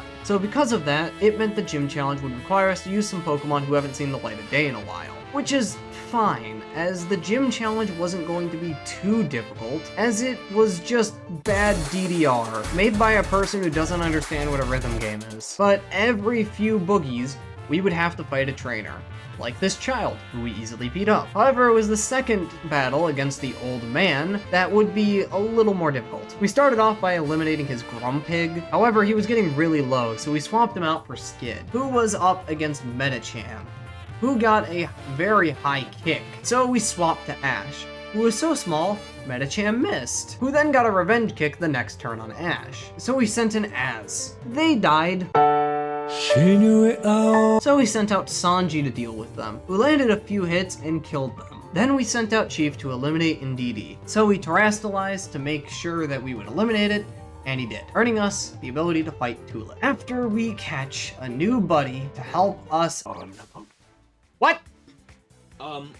What? Never mind. So after a bit of thinking, it was time to assemble the team. Of course, we had Coco and Q on deck, as usual, due to their well-known nature of killing everything that breathes. We evolved Chief into a Bostiff, allowing him to grow in HP and get a new ability. Jumper, who jumped us earlier, and Sasuke the Staller. Oh, and Diddy. This created the greatest team possible that I could ever assemble. The B-Team, up against the Psychic Gym that could end the run. Now, Tulip starts the fight by throwing out a Giraffe. I did not say that right, but I do not care. And we sent out Chief. Now, this fight seemed to be pretty dangerous, but for Chief, this was a cakewalk. So we led with a Crunch, while Tulip led with a Reflect. However, that doesn't seem to help, as we two-shot with ease. Next is Gardevoir, which we think we could easily kill due to the fact that we have a greater speed. However, we made a mistake. Either Pokemon can run away. Oh. Either Pokemon. Either Pokemon! No, Chief! No! Oh my god! So, somehow, Chief died with only one hit. So while we were hurt by the loss, we sent out Q to take down this ruthless killer. With 3 Shadow Sneaks, it was an easy takeout for the Gardevoir. Next, we swapped in for Coca-Cola as Tulip's Espathra appeared. So we both trade Shadow Balls, as one hits for half, and the other hits for a full bar of health. Now at this point, Tulip has one Pokemon left, being good old Florges. So we send out Sasuke, who we decided to make Terra Dark so he could get a powerful attack off against Florges. However, that doesn't go well either. So we send in Jumper, who fails Hypnosis, who then, a turn later, gets hit with a Psychic. So we have to bring in the big gun. I feel like Coke is going to be the only one we can do here. And you have to Shadow Ball. Yeah. Oh my god, it's faster. Come on. Okay, that's Oh, alright. we can live this. We can live this. Wait a minute. It's not gonna be very effective. It's not going to be very effective. It might... Oh my god! We're good. Oh my god, this is why you're my favorite! This is why you're my favorite! Yes! So somehow, after all that, we won, claiming our 7th badge. Now after this disaster, it was time to go off on another adventure to gain more encounters. This time we were going to get the only available Paradox Pokemon, which would be good old Iron Treads. It's a steel ground type with a knack for being one of my favorite new Pokemon. But sadly, I can't go 5 seconds with more bugs. Once again, my dreams are ruined. So after that disaster of an encounter, we went to fight our next and final gym leader, Gersha. Now, Gersha is the ice-type gym leader, and let's be honest, they're not that difficult. After finding Nemona trying to battle us in the lobby, we went out to do the gym challenge, which was super easy, and then face the leader. Now, you would think that after that last fight, this would be even more difficult. But you're wrong, as for this last fight, all we had to do was...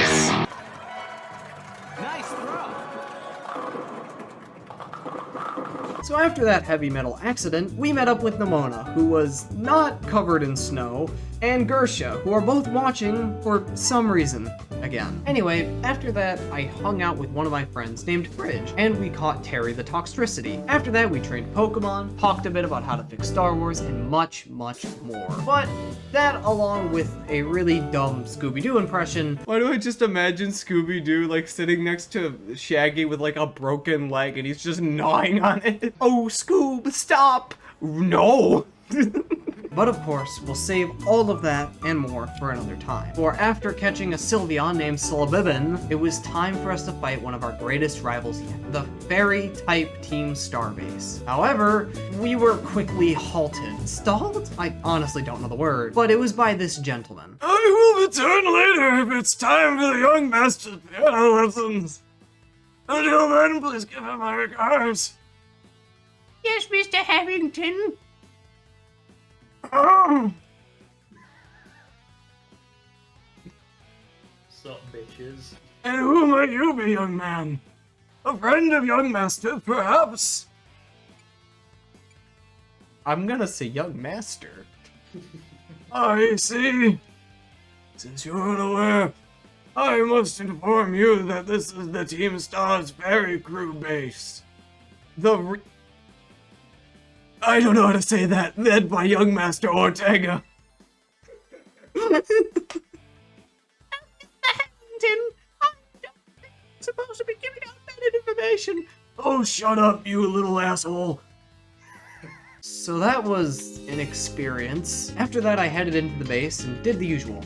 Wiped out all the fairy types in the little minigame while being bored, and waited for the big old car to show up. Now this fight was not going to be very difficult at all, as the first Pokemon was beat in seconds by a Terra Poison Terry using Overdrive, and after that they were sending out Wigglytuff.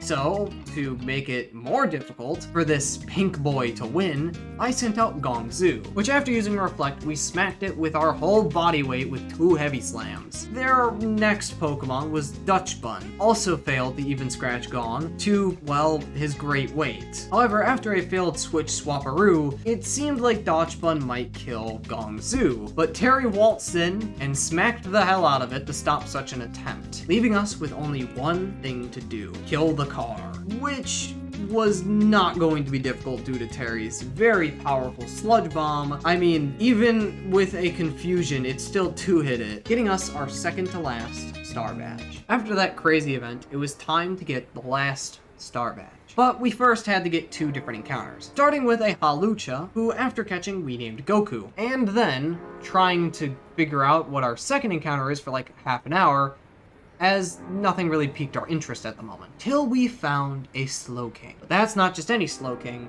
a Terra Ghost-type Slowking, making him immune to the very boss we were about to face. So we shattered his crown and caught him for our most dangerous fight yet. After giving him a name that was very fitting, which was Sonic Slog, then we evolved Bogard into Salamence, and trained our Pokemon up for the most difficult battle they will ever experience. But we were so cool that we beat up the trainer before level training, so we bursted into there doing the usual, beating up the Pokemon and slowly making our way to the boss. And after a very easy fight, we arrived at our final destination, to Batman. Justice! You, Joker! You're like a cloud to me. I'm Batman. So after that difficult battle, we had done it. With that, we had collected every single Star Badge. Of course, we got one last assignment from the leader of the operation, however, which was to, well, fight them. But we couldn't do that, as there was another badge we needed to collect. So we headed down to the lake on the other side of the region for one last Titan hunt. Well, if Arvin wasn't playing Duck Hunt, that is. Told you. Told you.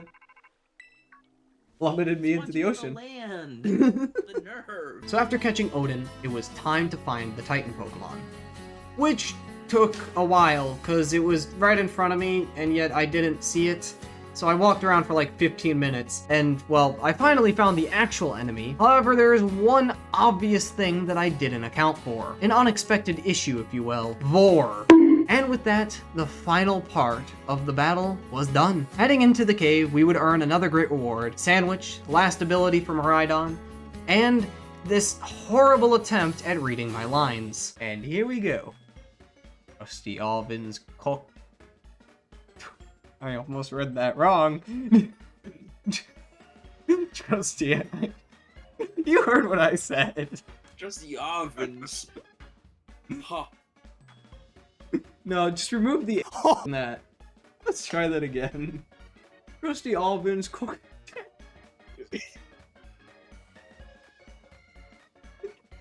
Can't keep getting away with this. Okay, one more time. Rusty Alvin's sandwich. Okay, one more. We'll try this. I'm gonna read this sentence. I'm not gonna screw it up. Read it right.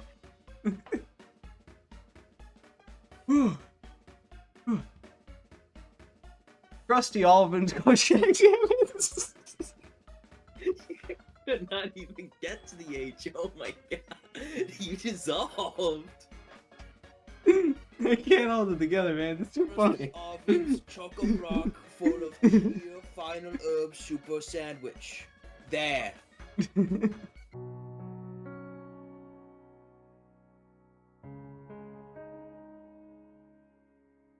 So after that failure of a cutscene, it was time for the moment we had all been waiting for. Beating all the trainers required, it was time for us to test our skill at the Pokemon League. But before we entered, we obtained 2 new party members. For starters, I claimed Darkrai from a mystery gift since he was level 50 and was usable. And I know a lot of people will go, "But Ronin, that's not legal." And to that I say, this is my run.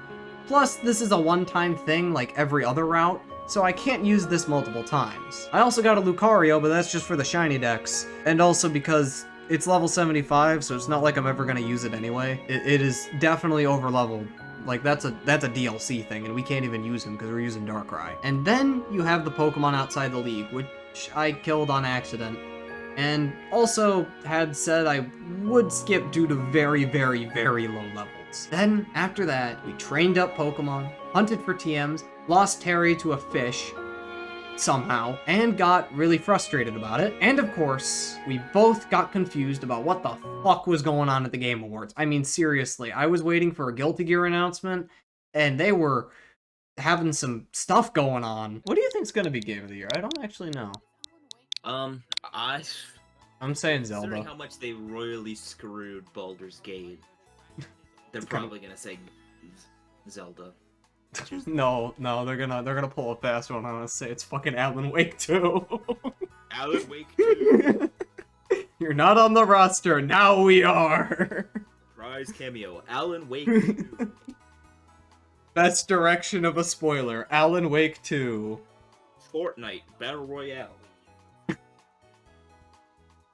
Game of the Year.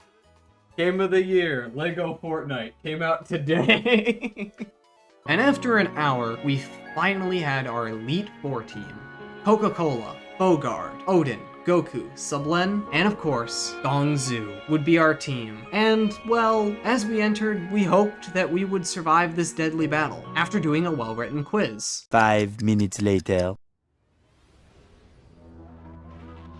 So Rika's team is a little interesting, consisting of mainly ground types. Rika was going to be a bit of a challenge, as she started off the battle with a Whiscash. But not to worry, as Odin had a good old Ice Fang, which did some reasonable amount of damage, while Whiscash used a Future Sight. So we were in a bit of a pinch due to low damage.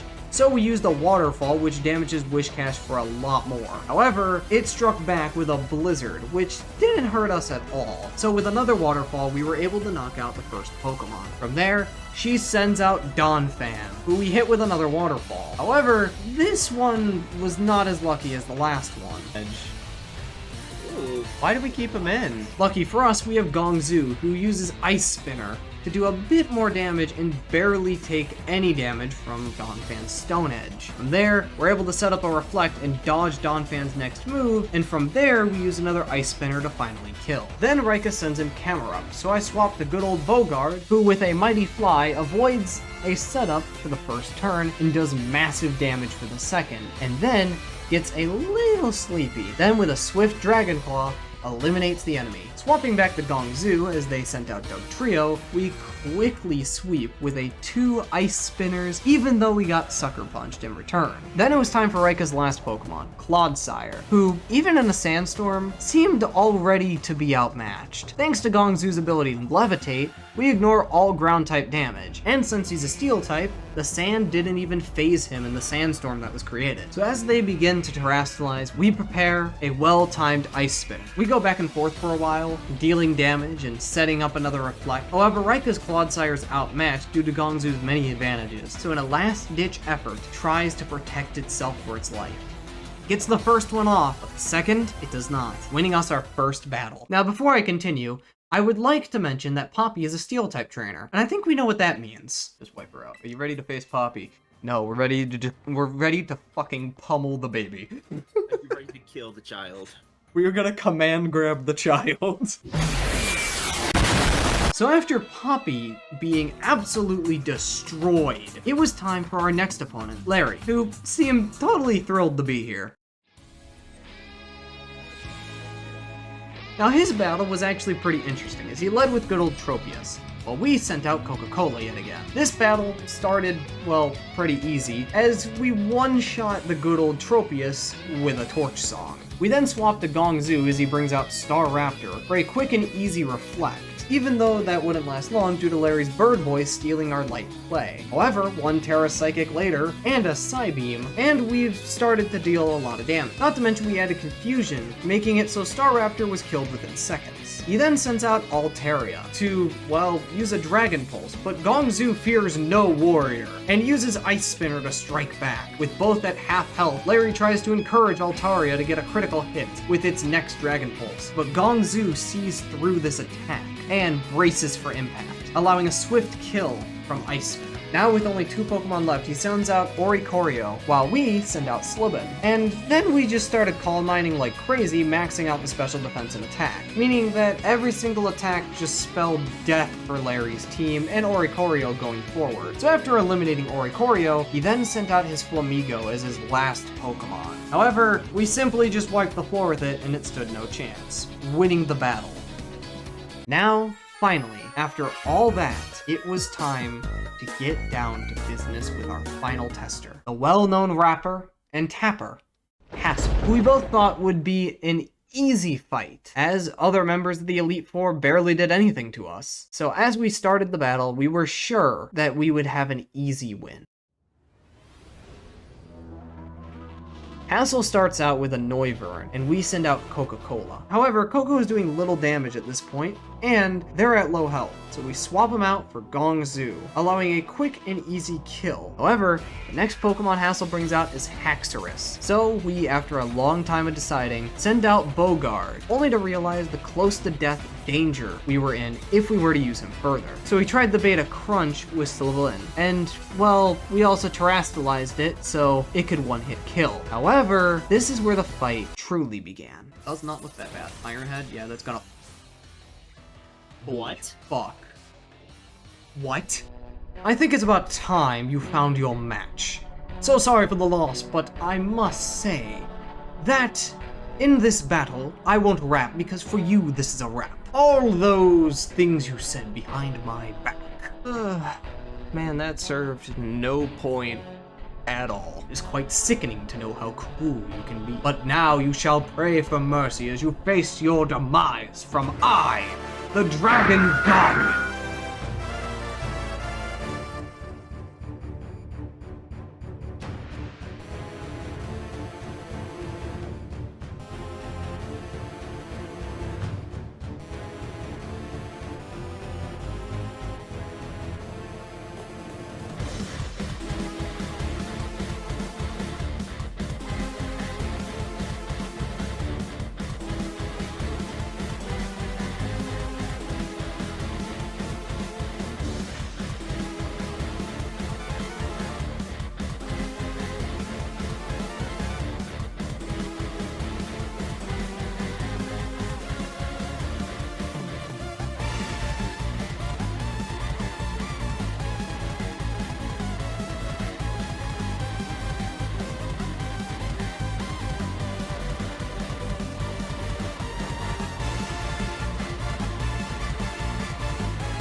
What a fight. Whew! After that battle, our casualties were pretty high, with half the team dead. But somehow, we persevered through it all. After that, Hassel cried tears of joy due to my victory, and I kinda said sorry for being mean, even though he also murdered 3 people, so I didn't technically forgive him fully. Then, after that, it was time for our final test. You see, after beating the Elite Four, there's one more person we had to fight. That being the champion Gita. However, we had a new issue, being the fact that half of our team was dead, so we had to find some quick and smart replacements. And, well, we had an interesting replacement, for sure. God. Should we throw in Leonard's skin? We're just ignoring Orthworm, and we're just bringing Leonard's skin in for the champion fight. We do have an Evo. Should we finally evolve him? Should we finally... An unexpected return. The return of the king. We're bringing fucking Leonard's skin to the final battle. He's ready. He's been training all his life.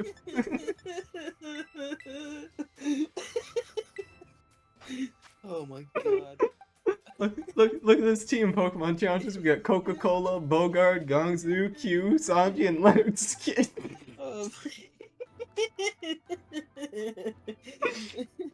Do we have any like, XP candies or anything? No. We got some iron.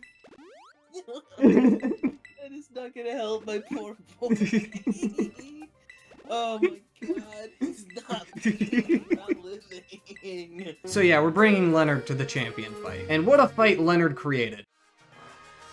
Gita started out with a Spothra, and we started out with Leonard for his single mission, using a Sunny Day, and then living a powerful psychic move, and swapping in for Gongzu to set up a Reflect. Then, I sent in Coco to kill it within seconds with a Shadow Ball, even with its quick crash of light dealing a little damage back. She then sent in Avalog, who died in seconds due to a quick vocal warm-up. She then sent in King Gambit, who was also quickly killed by Coco. She then sent in Veluza, thinking that she could swiftly kill us, but we sent in Q to clean them up. The two danced with quick priority moves for a while till Shadow Sneak killed it. She then sent in Go-Go to try and stop Q, and we swapped into Gongzu to quickly cool the intensity of this situation. We underestimated it as it kept using its combined power of bulk ups and horn leeches to stay alive, making us swap to Q only for the situation to get worse. We then sent in Bogard in an attempt to end this game, taking to the sky and quickly diving down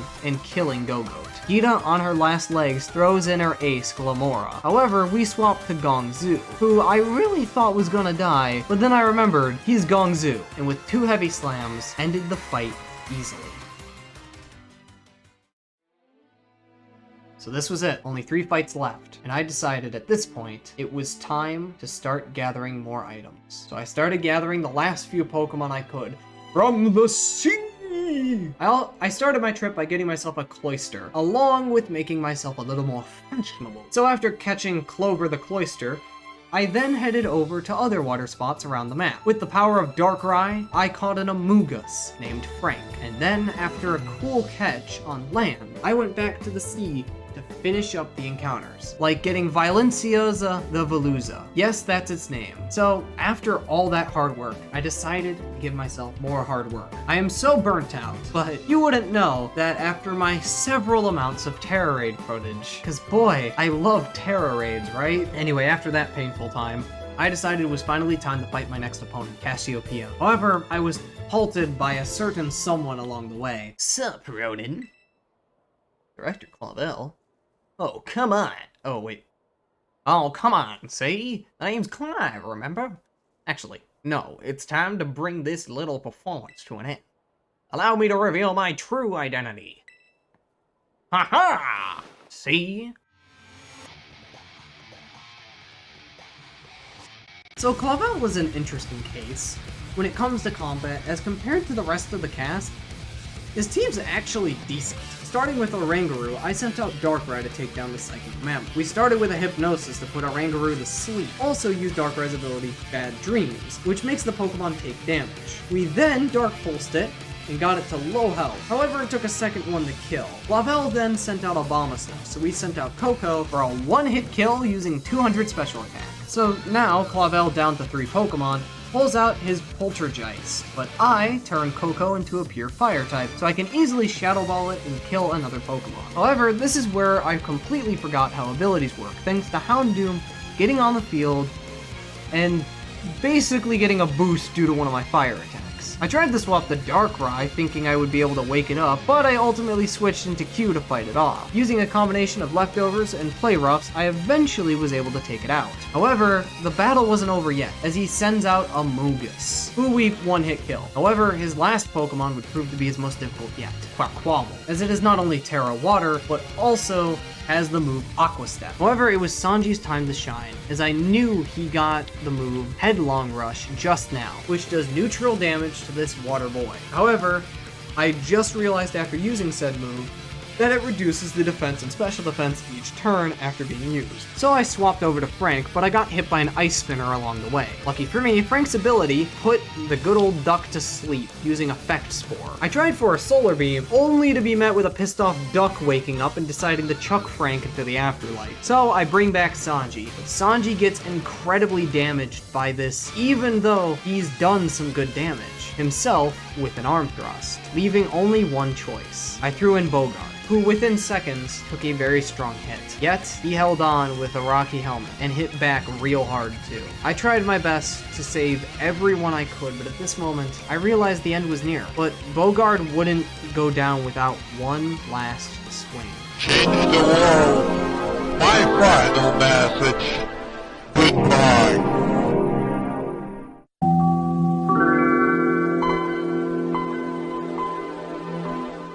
After burying Bogard, I sadly had to continue the story. Finish the job. That's what he would have wanted, right? So I headed down to Arvin's place at the lighthouse. He said after all that Titan hunting, he wanted to battle us. So, needing to let out some pent-up emotions, I decided to take him up on that opportunity.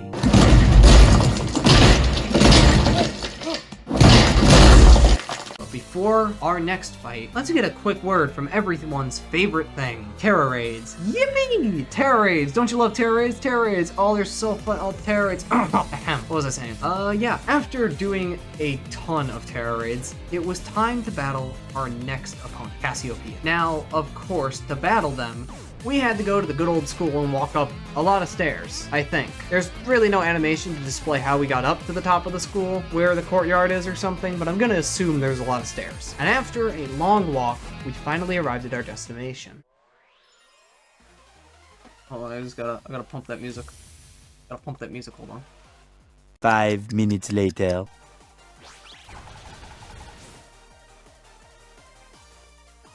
Landed a critical hit! Friendship. I know it's corny, but I'm really kicking someone's ass with the power of friendship. Okay, keep in. You're doing Flareon. Oh shit. Okay. Now it's using an attack. Okay, but we removed another one of our lowest, and we got another attack up. Flare Blitz. Yep. That's not gonna do anything though. I think we should do another play rough here. Not gonna do much. Oh, it's not very effective, that's why. We're fine. We're fine. Oh, shit, no! Now, with this tragic loss, would Ronan, A, take it very nicely and understand that his grieving process should come after the battle?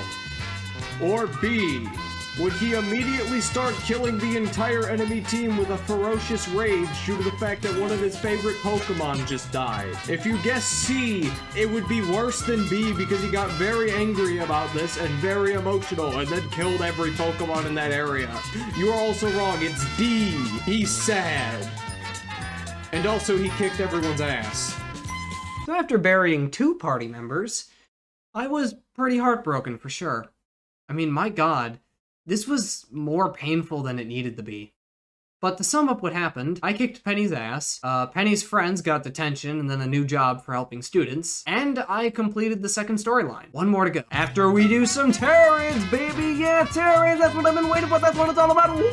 But yeah, after that, I simply did more work on leveling up the team. However, the final fight was fast approaching, and eventually, we had enough XP to start. So, reluctantly, for the last time, we walked up to the place where Nemona said to meet, at the center of Mesa Goza, with my team that carried me all the way up to this point. Coco, the loyal partner. Darkrai, the guy who just got here. Gongzu, the writer of Reflections Upon War. Sanji, the great cook who fights with his feet and cooks with his hands. Oreo, he popped out of the ground. And of course, Skid, who is still here for some unknown reason. Together, we would take on our fellow champion and give him hell. Whether we win or die trying.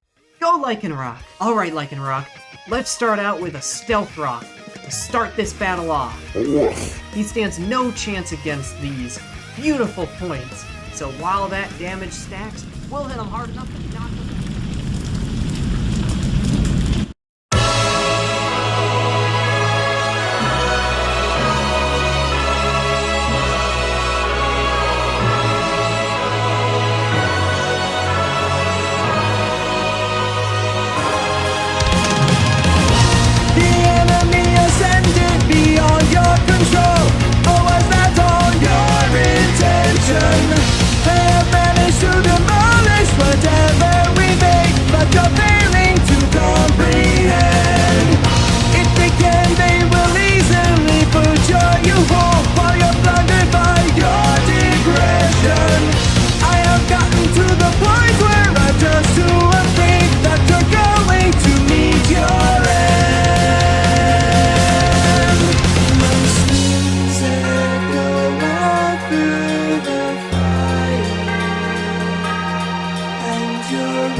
Was it. With the last battle, the run was officially complete. We had won.